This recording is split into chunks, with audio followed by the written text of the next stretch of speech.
Ya, sekarang kita lanjutkan ke Aqobah Taubat ya. Imam Al-Ghazali seperti biasa mengulas itu dengan penjelasan mengapa hal ini perlu, mengapa kita harus bertobat.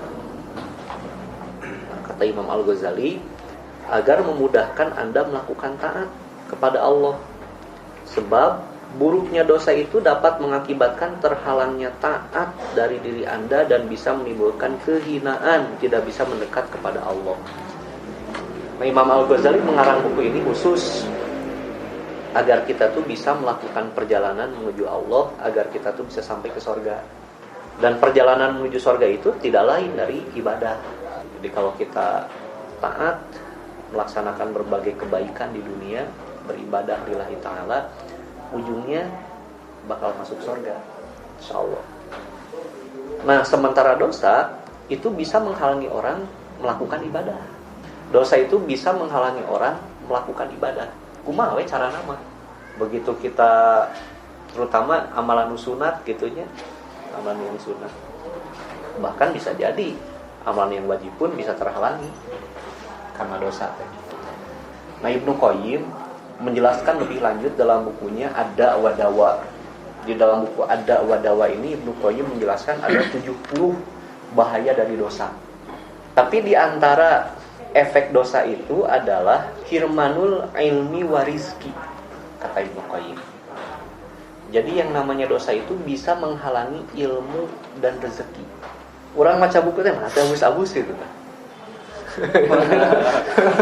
Bisa jadi eta teh efek dosa. Padahal bukunya gitunya oleh orang lain mah dibaca, iya mah alhamdulillah bisa dipahami gitu. Sementara pas orang baca, teu paham-paham. Tiap kali baca halaman tunun gitu. Bisa jadi itu efek dosa. Kecuali kalau satu buku dibaca ku sasal itu teu ngarti, eta mah lain efek dosa, eta mah emang buku we susah dipahami. Yang kedua bisa menghalangi rezeki. Yang namanya rezeki mah sebetulnya mah mungkin berkurang gitunya, da sama Allah udah ditetapkeun sakitu.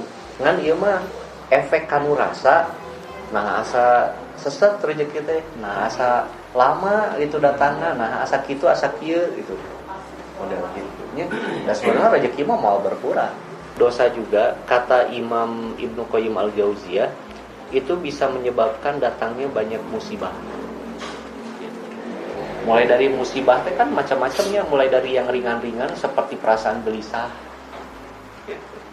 Atau titajong atau kacugah sampai tadi penjara, itu musibah. Hal-hal yang gak enak kok. Nah itu teh bisa diakibatkan oleh dosa. Walaupun menurut ajengan Kiai F. Ghazali yang namanya musibah itu bisa jadi karena dua faktor. Satu karena faktor ujian dari Allah, dua karena dosa. Dan kalau kita dapat musibah itu harus diteliti baik-baik. Gitu. Apakah ini musibah ataukah cobaan atau ini hukuman? Itu perlu diketahui, harus jelas buat kita teh. Karena musibah itu enggak akan hilang kalau kita menyikapi salah. Misal, ternyata musibah ini karena ujian dari Allah. Kalau ujian, sikap yang dituntut dari kita itu sabar. Kalau kita sabar, maka musibah ini akan cepat hilang. Gitu. Yang kedua, bisa jadi hukuman. Yang dituntut kalau dihukum bukan sabar, tapi taubat, minta ampun sama Allah. Gitu. Kalau kita sudah minta ampun, insya Allah musibah itu akan cepat hilang berlalu. Kemudian kata Ibnu Qayyim, yang keempat, yang namanya dosa itu bisa mengakibatkan zulmatul wajhi, bisa menyebabkan gelapnya muka. Tapi bukan berarti hidung gitu yang sanes gitu. Yang bisa melihat gelapnya wajah itu biasa nama orang musoleh. Orang musoleh. Seperti pernah Imam Junaid Al-Baghdadi itunya, bukan Imam Junaid, iya saatnya Utsman bin Affan, aya nu datang gitu ke Utsman menghadap. Saya kayak baru melihat orang yang udah melakukan dosa sebenarnya gitu. Gitu. Ternyata si laki-laki itu di jalan nggak sengaja lihat aurat perempuan tapi dipelonton ada lila gitu kan. Sama murid Imam Junaid gitu nya. Begitu melakukan dosa ninggalikan cermin, wah nah jadi kieu wajah saya. 3 hari 3 malam eta mah teu kaluar gitu nya, teu belajar. Pas tos 3 hari teh neme keluar. Selanjutnya kata Imam Al-Ghazali, ketahui pula lah bahwa dosa yang menjerat diri Anda itu mencegah Anda dari berlaku bakti kepada Allah, dari bersih cepat melayaninya. Karena beratnya dosa dapat mencegah ringannya diri untuk melakukan kebaikan dan gairah berbakti kepada Allah. Jadi dosa itu bisa membuat diri kita tuh berat melakukan ibadah. Ibadah tuh jadi ngaringan, ibadah tuh jadi capek gitu. Kalau kita banyak dosa. Nah ini rahasia dari doa keluar dari WC. Nah rahasiana kata Ibnu Qayyim, kenapa kita membaca Ghufranaka? Karena dosa di hati itu sama beratnya dengan kotoran di perut sebetulnya. Kalau kotoran di perut itu membuat perut jadi berat, gak nyaman, membuat kita jadi gelisah. Nah sama, dosa di hati juga membuat hati kita tuh jadi berat, jadi gak nyaman, jadi gelisah. Gitu. Makanya ketika kita keluar dari WC, kita berdoa, ya Allah, ampunilah dosa-dosaku sebagaimana Engkau mengeluarkan kotoran-kotoranku, sehingga hati ini bisa jadi ringan seperti juga ringannya perut saya gitu. Ya Allah, ringankan hati saya sebagaimana Engkau meringankan perut saya. Engkau keluarkan kotoran dari perut saya, karena itu keluarkan juga dosa-dosa dari hati saya. Kurang lebih seperti itu. Sahal bin Abdullah At-Tustari itu di dalam buku Tobat karya Dr. Yusuf Al-Qaradawi gitu ya, setelah membaca ayat wa tubu ilallahi jami'an ayyuhal mu'minun la'allakum tuflihun, dan bertobatlah kalian semua kepada Allah wahai orang-orang yang beriman, semoga kalian semua beruntung. Nah, kata Sahal At-Tustari, ayat ini menunjukkan bahwa tobat itu wajib. Siapapun harus bertobat. Apalagi ayat ini mengatakan wa tubu ilallahi jami'an ayyuhal mu'minun. Jadi semua orang beriman harus bertobat. Termasuk para nabi, kata Dr. Yusuf Qaradawi. Termasuk para nabi pun harus tobat.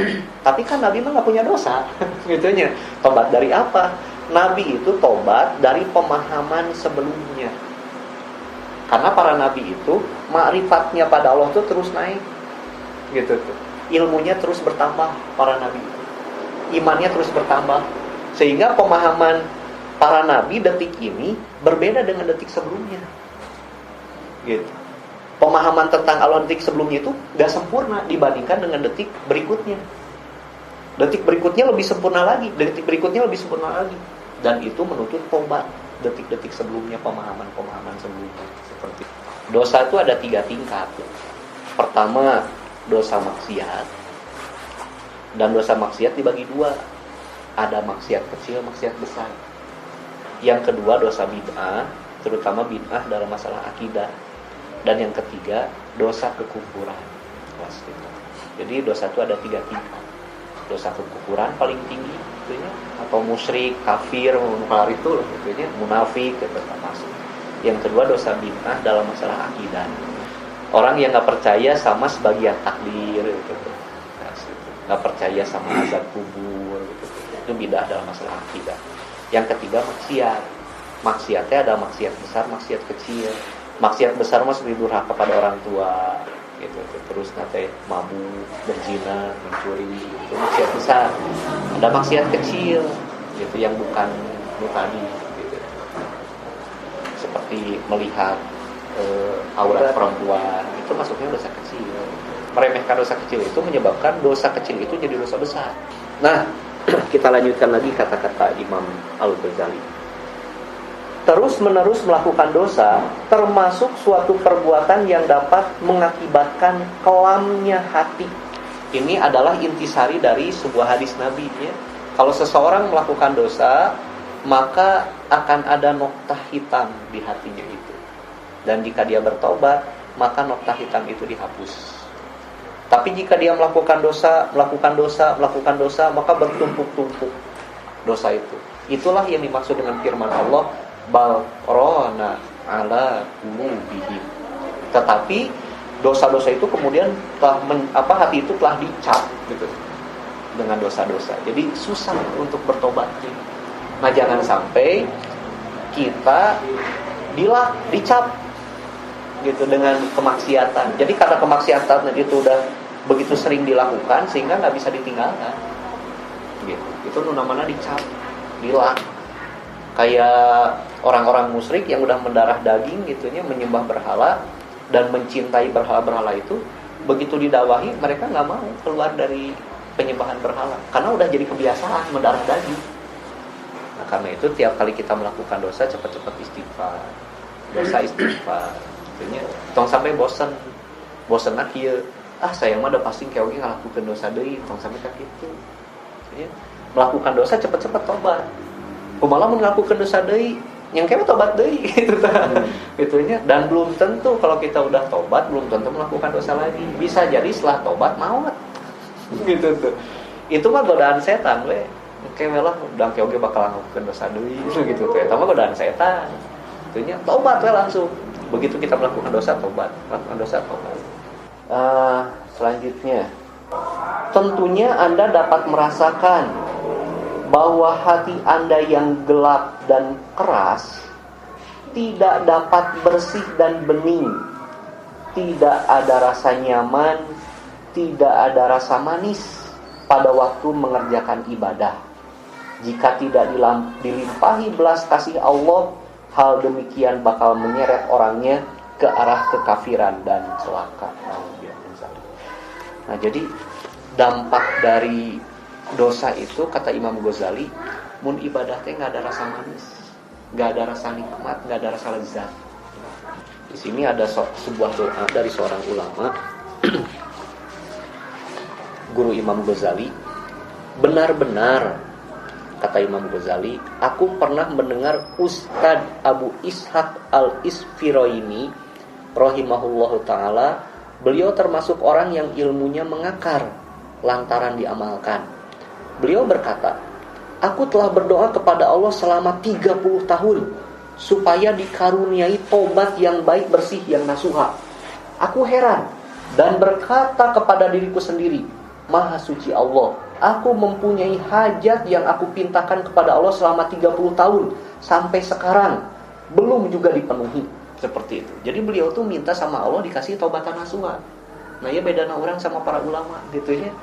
Para ulama tuh betul-betul ingin bisa taubatan nasuha dan terus-menerus melakukan tobat dan bisa mendeteksi bahwa saya belum nasuha tobatna gitu tuh.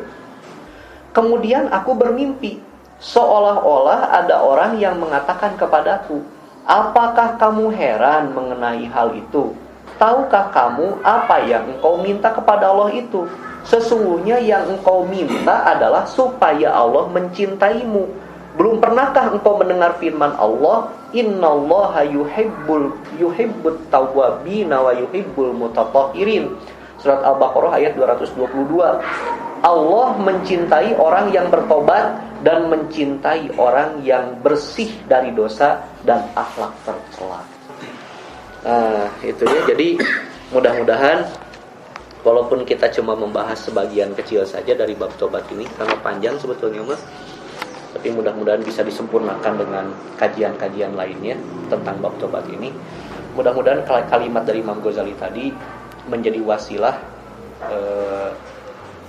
hadirnya tobat di dalam hati kita, yaitu tobat yang nasuha, sehingga kita bisa mencapai derajat kekasih Allah.